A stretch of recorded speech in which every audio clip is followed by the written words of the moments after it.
Many years ago, I was at the Frankfurt, Germany temple when I noticed an elderly couple holding hands. The caring tenderness and affection they showed to each other warmed my heart. I'm not completely sure why this scene affected me so profoundly. Perhaps it was the sweetness of the love these two people shared for one another, a compelling symbol of perseverance and commitment. It was clear that this couple had been together for a long time, and their affection for one another was still alive and strong. I think another reason this tender scene has stayed with me for so long is the contrast to some of today's attitudes. In so many societies around the world, everything seems to be disposable. As soon as something starts to break down or wear out, or even when we simply grow tired of it, we throw it out and replace it with an upgrade, something newer or shinier. We do this with cell phones, clothes, cars, and tragically, even with relationships. While there may be value in decluttering our lives of material things we no longer need, when it comes to things of eternal importance, our marriages, our families, and our values, a mindset of replacing the original in favor of the modern can bring profound remorse. I'm grateful that I belong to a church that values marriage and family. Members of the Church of Jesus Christ of Latter-day Saints are known throughout the world for having some of the finest marriages and families you can find. I believe this is in part due to the precious truth that restored by Joseph Smith that marriages and families are meant to be eternal. Families are not just meant to make things run more smoothly here on earth and to be cast off when we get to heaven. Rather, they are the order of heaven. They are an echo of celestial pattern and an emulation of God's eternal family. But strong marriage and family relationships do not happen just because we are members of the church. They require constant, intentional work. The doctrine of eternal families must inspire us to dedicate our best efforts to saving and enriching our marriages and families. I admire and applaud those who have preserved and nourished these critical eternal relationships. Today I wish to speak in praise of those who save. Over the years, I have performed the sealing ordinance for many hopeful and loving couples. I've never met anyone who, as they looked at each other across the altar, thought that they would end up divorced or heartbroken. Unfortunately, some do. Somehow, as the days multiply and the color of romantic love changes, there are some who slowly stop thinking of each other's happiness and start noticing the little faults. In such an environment, some are enticed by the tragic conclusion that their spouse isn't smart enough, fun enough, or young enough. And somehow they get the idea that this gives them justification to start looking elsewhere.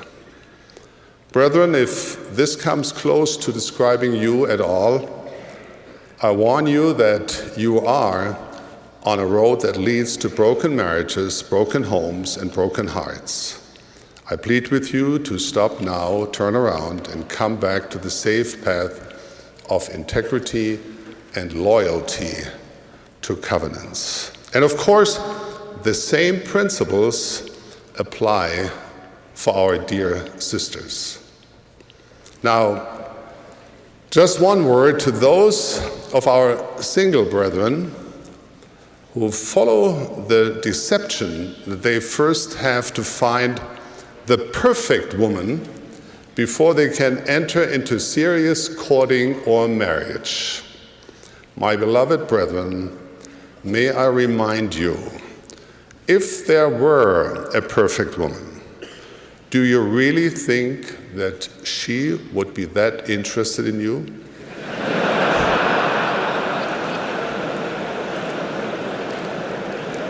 In God's plan of happiness, we are not so much looking for someone perfect, but for a person with whom, throughout a lifetime, we can join efforts to create a loving, lasting, and more perfect relationship. That is the goal. Brethren, those who save their marriages understand that this pursuit takes time, patience, and above all, the blessings of the atonement of Jesus Christ.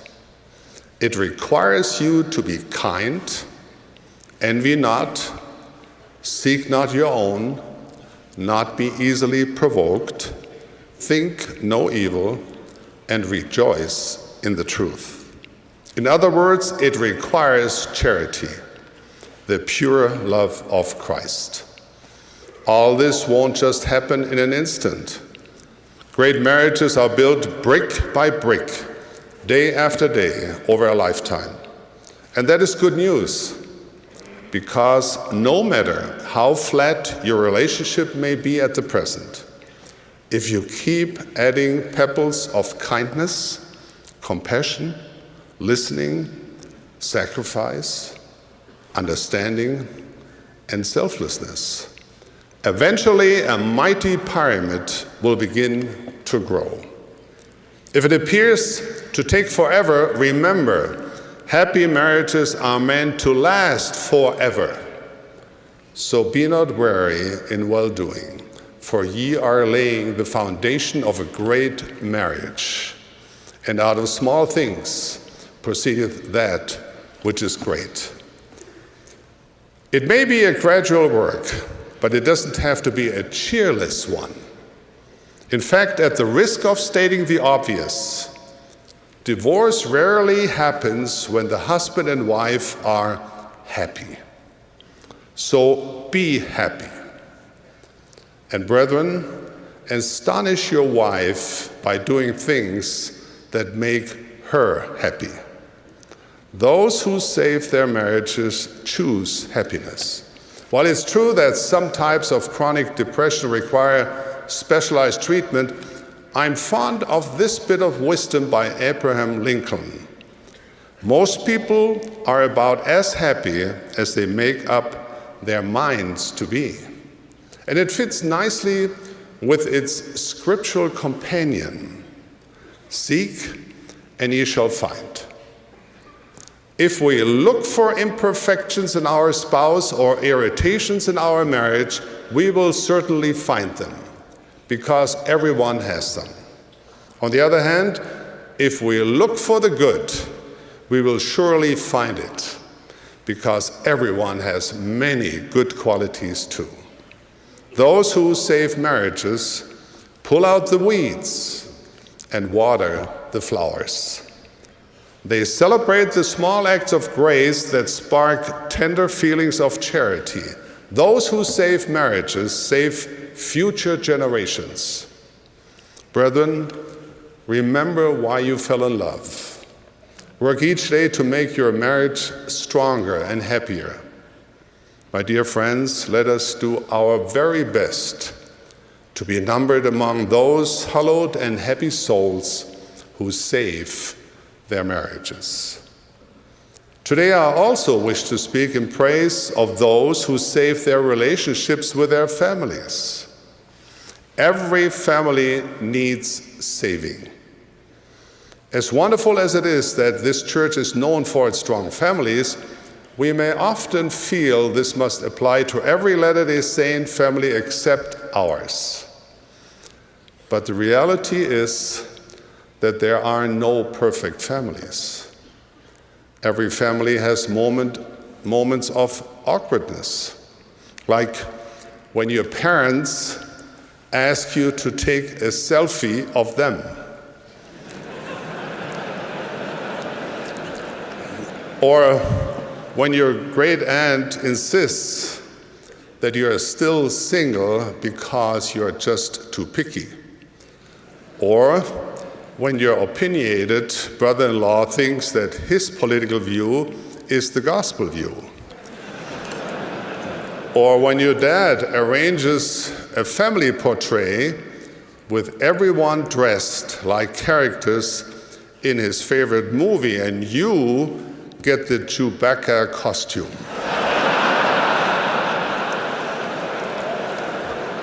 Families are like that. We may share the same gene pool, but we are not the same. We have unique spirits. We're influenced in different ways by our experiences, and each of us ends up different as a result. Rather than attempting to force everyone into a mold of our own making, we can choose to celebrate these differences and appreciate them for adding richness and constant surprises to our lives. Sometimes, however, members of our family make choices or do things that are thoughtless, hurtful, or immoral. What should we do in these cases? There's not one solution that covers every situation. Those who save their families are successful because they counsel with their spouse and family, seek the will of the Lord, and listen for the promptings of the Holy Ghost. They know that what is right for one family may not be right for another. However, there's one thing that is right in every case. In the Book of Mormon, we learn of a people who had discovered the secret to happiness. For generations, there was no contention, and surely there could not be a happier people among all the people who had been created by the hand of God. How did they do it? Because of the love of God which did dwell in the hearts of the people. Whatever problems your family is facing, whatever you must do to solve them, the beginning and the end of the solution is charity, the pure love of Christ. Without this love, even seemingly perfect families struggle. With it, even families with great challenges succeed.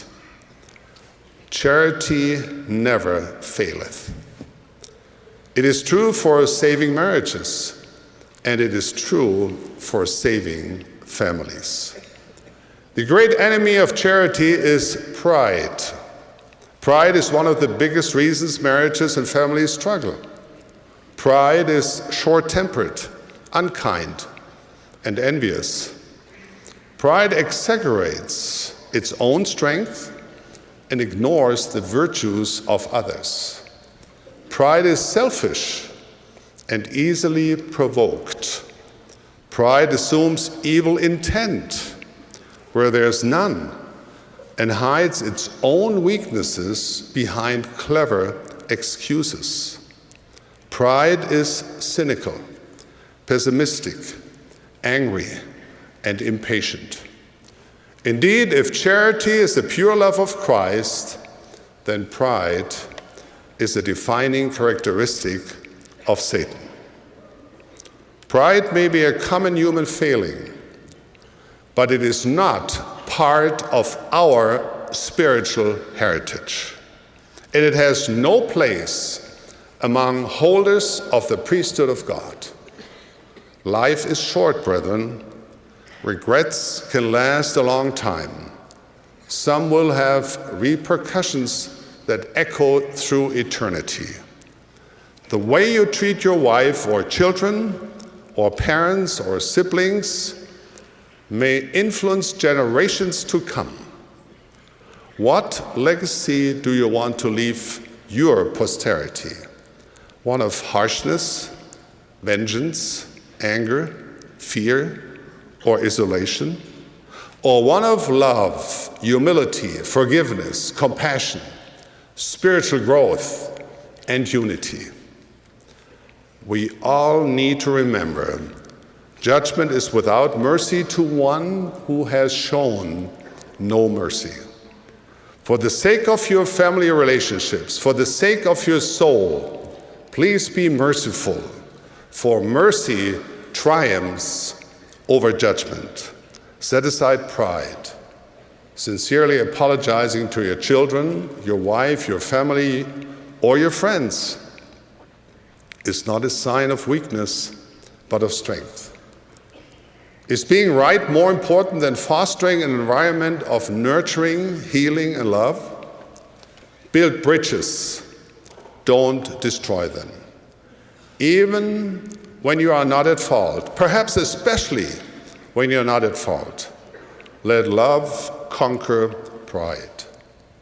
If you do this, whatever adversity you are facing will pass, and because of the love of God in your hearts, contention will fade. These principles of saving relationships apply to all of us, regardless of whether we are married, divorced, widowed, or single. We all can be saviors of strong families. Brethren, in our efforts to save our marriages and families, as in all things, let us follow the example of the one who saves us. The Savior won our souls with love. Jesus Christ is our master. His work is our work. It is the saving work, and it begins in our homes.